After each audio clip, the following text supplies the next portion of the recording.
this presentation last night in the business class, so I'm going to kind of do a rush version of it to catch Mark and Steve up. I feel so stupid. Okay, so what I'm proposing here is a data visualization system for disaster response on a global map. And there are kind of two big components of this. I'm going to be emphasizing the data visualization component, but the first is sort of a global emergency fund that people can contribute to. And so, Mark, if you were going to join the Red Cross Reserves, which is the emergency fund, you would contribute between $3 and $10 a month. And that money would stay in your bank account until there's a disaster, at which point the Red Cross would withdraw that money for a disaster qualification that they've assessed. Does that make sense? Sure. Okay. So there's money immediately available for initial response to a disaster. And it's sort of in a reserve or a fund. Again, that money stays in your bank account until a disaster arises. Okay, so I don't want to spend too much time on that.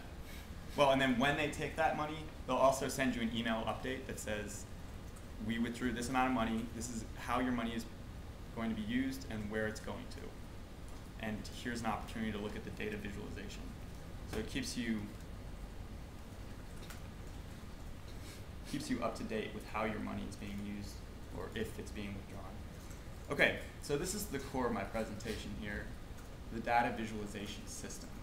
And what I'm fascinated with here is actually being able to watch the mobilization of money, communication, materials, and resources in response to a crisis. And I tried to get that across in this little exercise that I think we're finding that microfinance enterprises they're catching on. They're doing well. And so a lot of people are contributing to things like Kiva, which is microfunding for small businesses around the world. And that's great, but now I think it's time to show it, to show how that money is moving around in small amounts. All right, so this is a rough approximation. This is actually a flight simulation thing, but I like the look of it.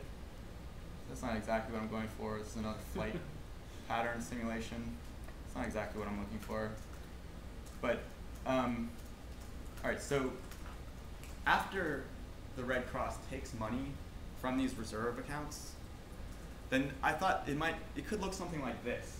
And you can't really see it very well, but can you see little red dots kind of clouding around? Yep. In there? Mm-hmm. Okay. So those are donations. Those are small donations headed towards a cause. So that's kind of the first step. That would be collecting money and sort of pooling it before it gets used or turned into resources or turned into human aid. And I thought there was something kind of cool about that. I mean, I think I could attach kind of flocking algorithms to that money in space and kind of make it do cool things. And make it very interesting to watch. This is another SketchUp of the spread of communication or awareness with regard to a disaster. And so these little white fractures on the map are people sending out messages to their social network about the cause or about the disaster. So you get these little heat lightning flashes where communication is spreading about the cause, but that could be very interesting to watch. You're actually at 4 minutes if you're aiming for 5. Okay, and this is resources, like where this opens up a new level of transparency in dealing with disasters, because an average person making a donation can see which companies the Red Cross is contracting with, which outside companies. And they can ideally zoom in and kind of take a look at what that contract entails.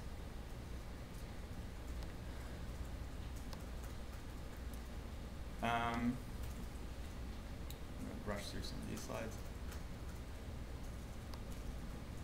One interesting component of this is that I'm designing it for spreadability, for viral spread. And there are two reasons that I think it will spread if it's set into motion. That's people are more likely to spread messages about good causes to their social networks than they are to send other types of advertisements. Everybody do me a favor. I know we're on the back channel for a second, but everybody look at him just for a second. Keep talking. And the second reason that I think it's spreadable is because I'm going to make it very clear to everybody in the reserve system that the more people involved in that reserve system, the less of a financial burden on anybody's single reserve. Does that make sense? So the amount of money that's taken from your reserve is in proportion to the number of people in total in the system. As I mentioned, it opens up a new level of transparency because you can really look at how the aid effort is unfolding. And it kind of changes your relationship to the news because you're getting an update after you've contributed money.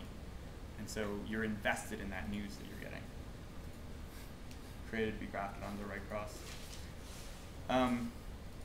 And I'm going to stop it there, actually. I'm just going to leave it on one of these pictures. Yeah. And that's my presentation. Are we offering any direct comment back?